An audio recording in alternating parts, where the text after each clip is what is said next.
Right, welcome to insulin and diabetes part 2. Part 1 video కింద డిస్క్రిప్షన్లో link ఇచ్చాను. So ఆ వీడియో చూసిన తర్వాత ఈ వీడియో చూడండి, మీకు నీట్గా అర్థమవుతుంది. Right, so today we will discuss about paracrine regulation.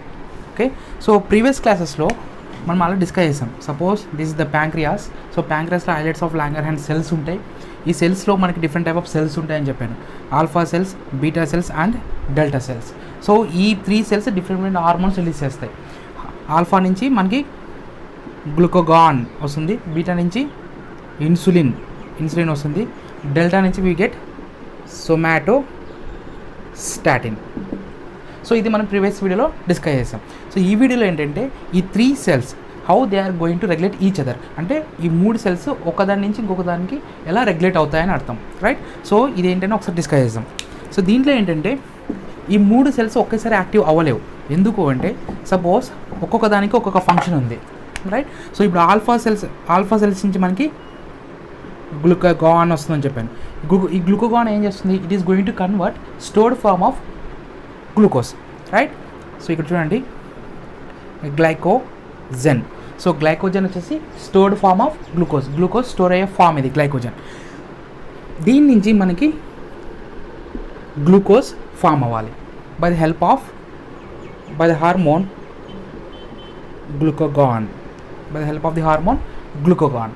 Right, so ఇది ఎప్పుడు జరుగుతుందంటే మనం ఎప్పుడైతే ఫుడ్ తీసుకోవట్లేదో, ఫుడ్ తీసుకొని కండిషన్లో మన బాడీకి ఎనర్జీ కావాలి. సో అలాంటి టైంలో ఏం చేస్తుందంటే మన బాడీలో ఆల్రెడీ స్టోర్ అయిన గ్లైకోజన్ని గ్లూకోజ్గా కన్వర్ట్ చేస్తుంది. రైట్, సో ఈ ప్రాసెస్ ఎప్పుడు జరుగుతుందంటే you have to remember that when our blood glucose levels are low, అంటే బ్లడ్లో గ్లూకోజ్ లెవెల్స్ తక్కువగా ఉన్నప్పుడు, లోగా ఉన్నప్పుడు ఈ ప్రాసెస్ స్టార్ట్ అవుతుంది. రైట్, సో నెక్స్ట్ వన్ వచ్చేసి బీటా. సో బీటా సెల్స్ నుంచి ఇన్సులిన్ ఫామ్ అవుతుంది. సో ఇన్సులిన్ ఎప్పుడు రిలీజ్ అవుతుందంటే మనకి ఫుడ్ తీసుకున్న తర్వాత మన బ్లడ్లో గ్లూకోజ్ లెవెల్స్ ఇంక్రీజ్ అవుతాయి. సో ఆ ఇంక్రీజ్ అయిన glucose levels energy purpose use అవుతాయి. సో రిమైనింగ్ గ్లూకోజ్ అనేది టిష్యూస్లో స్టోర్ అవుతుంది. అవునా, సో ఇప్పుడు ఈ ఇన్సులిన్ ఏం చేస్తుందంటే మన బాడీలో ఎక్సెస్ అమౌంట్ ఆఫ్ గ్లూకోజ్ని టిష్యూలో స్టోర్ చేయాలి. రైట్, సో ఇప్పుడు ఇన్సులిన్ రిలీజ్ అయినప్పుడు ఏం చేస్తుంది, glucose will be stored as glycogen. Right, stored as glycogen. So insulin release అయినప్పుడు గ్లూకోజ్ అనేది మన బ్లడ్లో ఉన్న గ్లూకోజ్ అనేది ఎక్సెస్ అమౌంట్ ఆఫ్ గ్లూకోజ్ అనేది టిష్యూస్లో స్టోర్ అయిపోతుంది యాజ్ గ్లైకోజన్. ఓకేనా, సో ఇప్పుడు ఇన్సులిన్ ఎప్పుడు రిలీజ్ అవ్వాలి, మన బ్లడ్లో గ్లూకోజ్ లెవెల్స్ ఇంక్రీజ్ ఉన్నప్పుడు. బ్లడ్లో గ్లూకోజ్ లెవెల్స్ హై. సో ఎప్పుడైతే బ్లడ్లో గ్లూకోజ్ లెవెల్స్ హైగా ఉంటాయో అప్పుడు మనకి ఇన్సులిన్ రిలీజ్ అవ్వాలి. ఎప్పుడైతే బ్లడ్లో గ్లూకోజ్ లెవెల్స్ తక్కువగా ఉన్నాయో అప్పుడు గ్లూకోగాన్ రిలీజ్ అవ్వాలి. రైట్, సో ఈ పాయింట్ గుర్తుపెట్టుకోండి. Now will get in to exact mechanism of pancreatic regulation. Right, suppose this is the pancreatic cell. In between we have beta cells and alpha cells as well as delta cells. So ఈ 3 type of cells islets of లాంగర్హాన్స్లో కానీ beta సెల్స్లో కానీ incorporate ఉన్నాయి.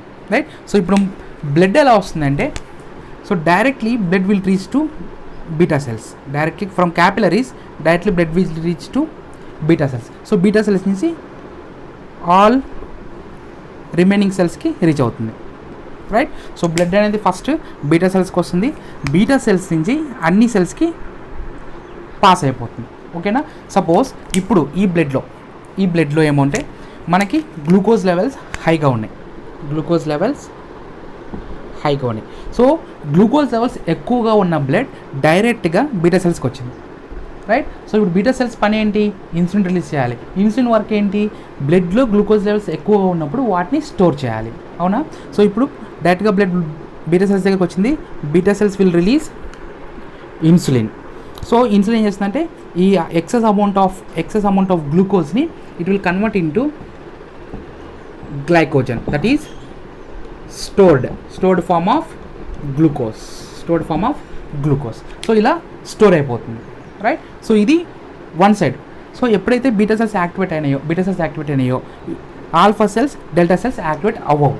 అంటే అర్థం ఏంటంటే beta cells అనేది ఈ 2 type ఆఫ్ సెల్స్ని ఇన్యాక్టివేట్ చేస్తుంది అని అర్థం.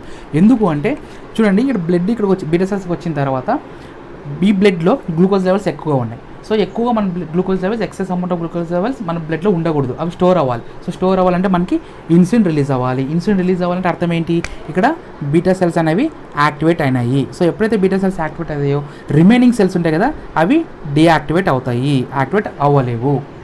ఓకేనా. సపోజ్ ఒకవేళ యాక్టివేట్ అవుతే ఏమవుతుంది అంటే, ఇక్కడ చూడండి, బీటా యాక్టివేట్ అయినప్పుడు ఇప్పుడు మన క్వశ్చన్ ఏంటి, బీటా సెల్స్ యాక్టివేట్ అయినప్పుడు రిమైనింగ్ సెల్స్ యాక్టివేట్ అవ్వవు అంటున్నాను. ఒకవేళ యాక్టివేట్ అవుతే ఏమవుతుంది, ఫర్ ఎగ్జాంపుల్ ఇప్పుడు బీటా సెల్స్ యాక్టివేట్ అయినాయి, ఇన్సులిన్ రిలీజ్ అయ్యింది. ఇన్సులిన్ రిలీజ్ అయిన తర్వాత బ్లడ్లో ఉన్న ఎక్సెస్ అమౌంట్ ఆఫ్ గ్లూకోజ్ అనేది గ్లైకోజన్గా స్టోర్ అయిపోయింది. ఇన్ ద సేమ్ టైం, ఇదే టైంలో ఆల్ఫా సెల్స్ కూడా ఒకవేళ యాక్టివేట్ అవుతే ఆల్ఫా సెల్స్ ఏం రిలీజ్ చేస్తాయి, ఆల్ఫా సెల్స్ వచ్చేసి మనకి గ్లూకోగాన్ రిలీజ్ చేస్తాయి. గ్లూకోగాన్ ఏం చేయాలి, స్టోర్డ్ ఫామ్ ఆఫ్ గ్లూకోజ్ని రిలీజ్ చేయాలి. అప్పుడు గ్లూకోగాన్ కానీ రిలీజ్ అయిందనుకోండి, ఇక్కడ ఇన్సులిన్ ఏమో స్టోర్ చేస్తూ ఉంటుంది గ్లూకోజ్ని, ఈ గ్లూకోగాన్ అదే టైంలో రిలీజ్ అయితే ఈ స్టోర్డ్ ఫామ్ ఆఫ్ గ్లూకోజ్ని గ్లూకోజ్గా కన్వర్ట్ చేసేస్తుంది. అప్పుడు బ్లడ్లో ఆటోమేటిక్గా మళ్ళీ గ్లూకోజ్ లెవెల్స్ ఇంక్రీజ్ అయిపోతాయి. రైట్. సో ఈ టోటల్ ప్రాసెస్ మొత్తం డిస్టర్బ్ అయిపోతుంది. అందుకే ఎప్పుడైతే బ్లడ్లో గ్లూకోజ్ లెవెల్స్ ఎక్కువగా ఉన్నాయో అప్పుడు ఓన్లీ బీటా సెల్స్ మాత్రమే యాక్టివేట్ అవుతాయి, ఇన్సులిన్ రిలీజ్ అవుతుంది, ఎక్కువగా ఉన్న గ్లూకోజ్ని స్టోర్ చేసేస్తుంది. సపోజ్ ఇదే బ్లడ్లో గ్లూకోజ్ లెవెల్స్ తక్కువగా ఉన్నాయి,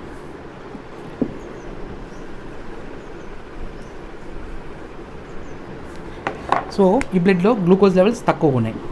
సో అప్పుడు ఏమవుతుందంటే తక్కువ అమౌంట్ ఆఫ్ గ్లూకోజ్ ఉన్న బ్లడ్ డైరెక్ట్గా బీటా సెల్స్కి వెళ్ళిపోతుంది. అప్పుడు బీటా సెల్స్ అనేవి డియాక్టివేట్ అవుతాయి, they will not get activated. ఎందుకంటే అక్కడ ఇన్సులిన్ రిలీజ్ అవ్వకూడదు. అప్పుడు ఒకవేళ ఇన్సులిన్ రిలీజ్ అయిందనుకోండి, ఆల్రెడీ బ్లడ్లో గ్లూకోజ్ లెవెల్స్ తక్కువగా ఉన్నాయి, ఇన్సులిన్ రిలీజ్ అయితే ఇంకా తక్కువ అయిపోతాయి. అప్పుడు ఏమవుతుందంటే తక్కువ అమౌంట్ ఆఫ్ గ్లూకోజ్ ఉన్న బ్లడ్ బీటా సెల్స్కి వెళ్ళినప్పుడు beta cells will get deactivate. అప్పుడు ఇన్సులిన్ రిలీజ్ అవ్వదు.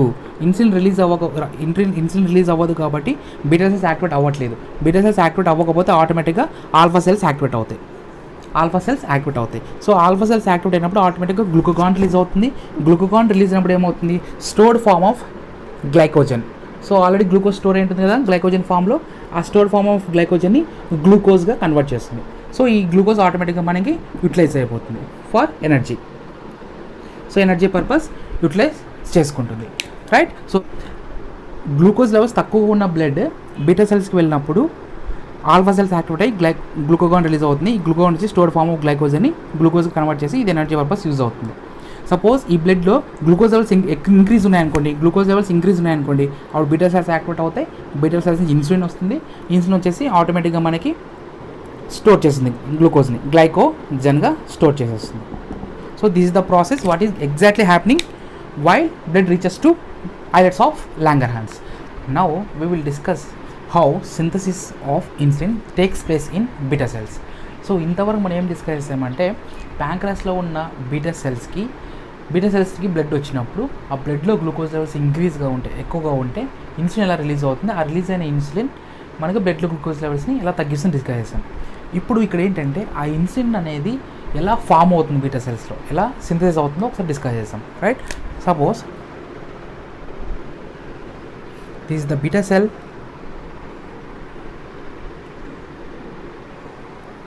this is the beta cell. So ఇక్కడ మనకి ఇంత జస్ట్ నౌ మనం డిస్కస్ చేసాం. సో దీనికి బ్లడ్ ఇలా ఫ్లో అవుతుంది, సో బ్లడ్ ఇలా పాస్ అయింది అనుకోండి. సో ఈ బ్లడ్లో మనకి హై అమౌంట్ ఆఫ్ గ్లూకోజ్ ఉంది. సో ఈ బ్లడ్ బీటా సెల్స్కి వచ్చినప్పుడు beta cells want to release or want to synthesize insulin. So ఇన్సులిన్ని సింథసైజ్ చేయాలి. సో ఇది ఎలా జరుగుతుందంటే ఫస్ట్ ఎప్పుడైతే బీటా సెల్స్కి హై అమౌంట్ ఆఫ్ గ్లూకోజ్ నా బ్లడ్ రీచ్ అయ్యిందో దెన్ సో బీటా సెల్స్లో న్యూక్లియస్ ఉంటుంది. ఈ న్యూక్లియస్లో it has chromosomes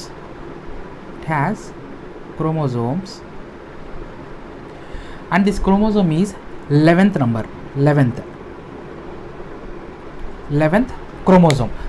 chromosome of beta cells. So ఈ 11th chromosome of beta cell అనేది యాక్టివేట్ అవుతుంది. యాక్టివేట్ అయిన తర్వాత ఇట్ విల్ రిలీజ్ మెసెంజర్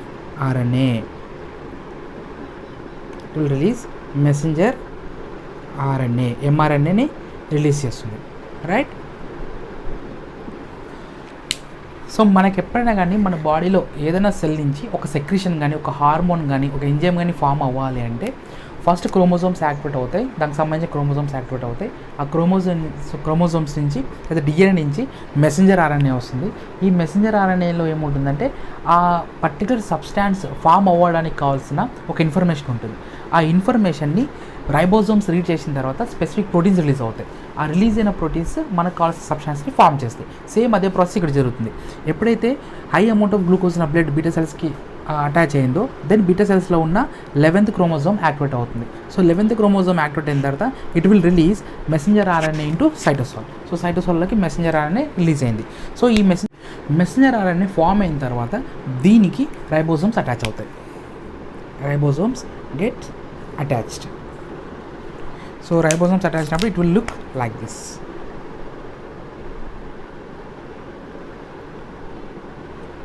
ఓకేనా. సో రైబోజోమ్స్ అటాచ్ అయిన తర్వాత ఈ మెసెంజర్ ఆర్ఎన్ఏకి ఆటోమేటిక్గా ఈ మెసెంజర్ ఆర్ఎన్ఏది it will get elongated. So number of proteins add అవుతుంటే ఈ మెసెంజర్ అనేది ఎక్స్టెండ్ అవుతూ ఉంటుంది. So it will get extended, right. So in the next step, so these extended messenger RNA will elongate further more. So ఇది elongate అయినప్పుడు ఎలా convert అవుతుందంటే it will convert into like this,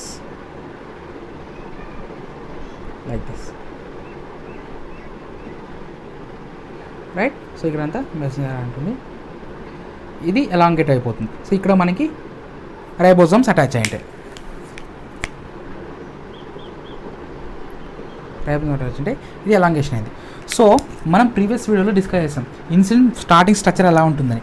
starting ఒకసారి మీరు remember చేసుకోండి, right. ఇలా ఉంటుంది. ఇది ఇనిషియల్ సెగ్మెంట్ అని చెప్పాను.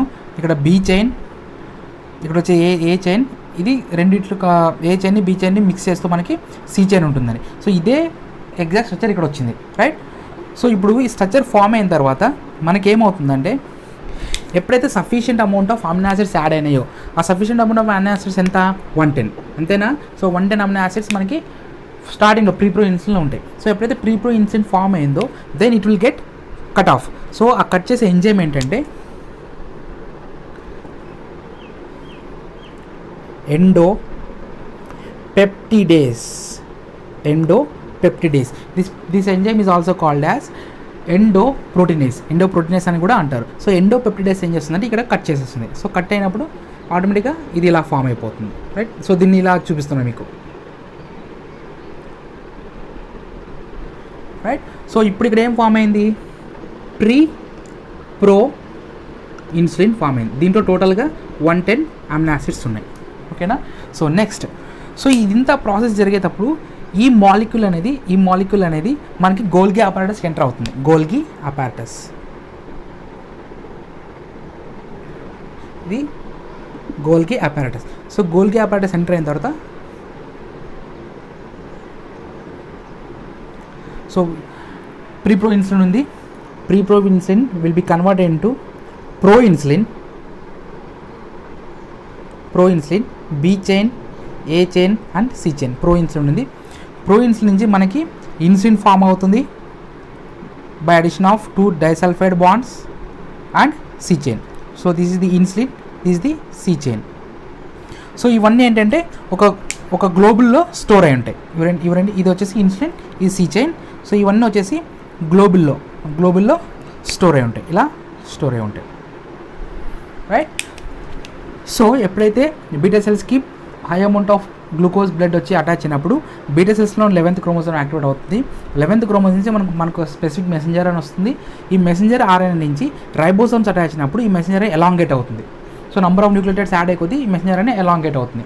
సో ఎలాంగేట్ అయిన మెసెంజర్ అనేది it will look like this. So with when sufficient amount of amino acids అంటే 110 అమినో యాసిడ్స్ యాడ్ అయినప్పుడు ఆటోమేటిక్గా ఎండోపెప్టిడేస్ అనే ఎంజైమ్ దీన్ని కట్ చేస్తుంది. కట్ చేసినప్పుడు మనకి ప్రీప్రో ఇన్సులిన్ ఫామ్ అవుతుంది. సో ఈ ప్రీప్రో ఇన్సులిన్ ఏం చేస్తుందంటే it will enter into Golgi apparatus. So Golgi apparatus it will be convert into pro insulin. అంటే ఐ ఇనిషియల్ సెగ్మెంట్ రిమూవ్ అయిపోయిన తర్వాత ప్రో ఇన్సులిన్ ఫామ్ అవుతుంది. సో ఈ ప్రో ఇన్సులిన్ వచ్చేసి మనకి గ్లోబుల్స్లో స్టోర్ అయిపోతుంది. సో గ్లోబుల్లో స్టోర్ అయ్యే ప్రాసెస్లో సి చైన్ కట్ అయిపోతుంది, అప్పుడు ఇన్సులిన్ ఫామ్ అవుతుంది అలాంగ్ విత్ సి పెప్టైడ్, ఓకేనా. సో ఇలా ఇన్సులిన్ అనేది గ్లోబుల్స్లో స్టోర్ అయి ఉంటుంది. ఇదంతా బీటా సెల్లో స్టోర్ అయి ఉంటుంది, రైట్. సో స్టోర్ అయిన తర్వాత ఈ high amount of blood glucose levels బ్లడ్లో గ్లూకోజ్ లెవెల్స్ ఇంక్రీజ్ అవుతున్నాయి కాబట్టి ఈ ఇన్సులిన్ అనేది రిలీజ్ అయిపోతుంది.